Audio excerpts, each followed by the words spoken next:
ફતેપુરા નગરમાં આદ્યશક્તિ મહિલા કાવડ યાત્રા નીલકંઠ મહાદેવથી કામેશ્વર મહાદેવ સુધી યોજવામાં આવી। પવિત્ર શ્રાવણ માસ નિમિત્તે શિવાલયોમાં ભક્તોની ભારે ભીડ જોવા મળી રહી છે। શિવાલયોમાં બમ બમ બોલે હર હર મહાદેવ ઓમ નમઃ શિવાયના નાદ સાથે ગુંજી ઉઠે છે। ભોલેનાથને રીઝવવા માટે અનેક પ્રયત્નો કરવામાં આવી રહ્યા છે। ફતેપુરામાં આદ્યશક્તિ મહિલા કાવડ યાત્રીઓ દ્વારા ફતેપુરા નજીક વડવાસ મુકામે આવેલ નીલકંઠેશ્વર મહાદેવ મંદિરથી ફતેપુરામાં આવેલ કામેશ્વર મહાદેવ મંદિર સુધીની કાવડ યાત્રા યોજવામાં આવી હતી।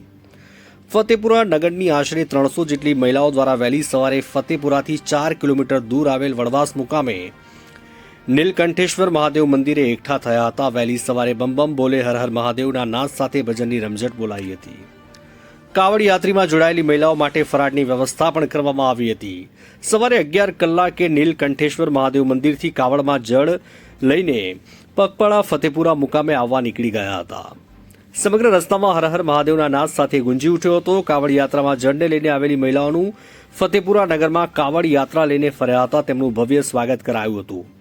ઢોલ નગારા સાથે નીકળેલી આ કાવડ યાત્રા સમગ્ર વાતાવરણ ભક્તિમય બની ગયું હતું। એક સાથે 300 જેટલી મહિલાઓ પોતાના કાવડમાં જળ લઈને આવી અને કામેશ્વર મહાદેવ મંદિરે શિવલિંગ ઉપર જળાભિષેક પણ કર્યો હતો। જળાભિષેક અર્પણ કર્યા બાદ મહાઆરતીનું આયોજન કરવામાં આવ્યું હતું। ત્યારે આ ભક્તિમય કાર્યક્રમથી સમગ્ર વાતાવરણ ભક્તિમય બની ગયું હતું। રિપોર્ટર પ્રવીણ કલાલ, ફતેપુરા।